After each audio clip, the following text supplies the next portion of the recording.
Hi guys, I'm going to show you how to calibrate in this video, calibrate the sensor.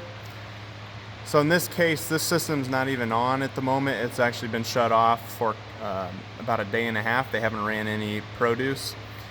And so the part per million has been dropping as I've been standing here looking at it. It's kind of settled down in here at 24 part per million. But let's say, for instance, that I took a titration of the water and found it to be 50 parts per million. We're going to need to calibrate the sensor, and to start that process you hit the calibrate button, cal.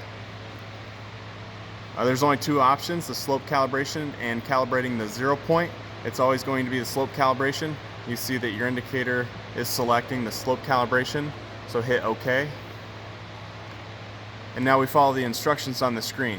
Wait for the stability of the measurement value, which is this, the sensor current right here. So 5.82. It's pretty steady, so that's what you want to see. This is probably going to keep dropping for me because we're not even running the system. So it's continuing to go down.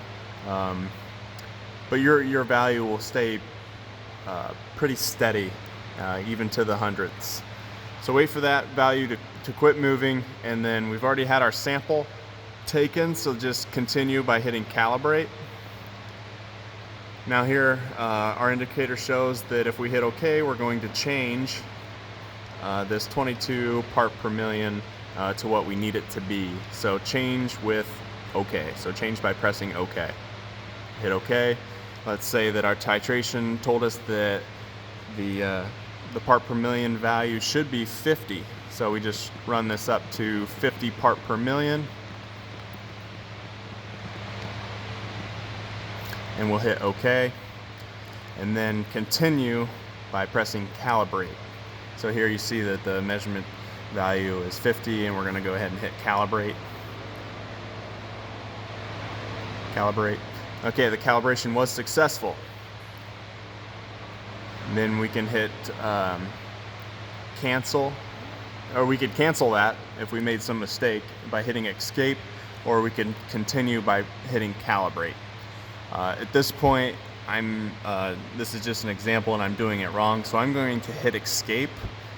You will want to hit calibrate to finish this step.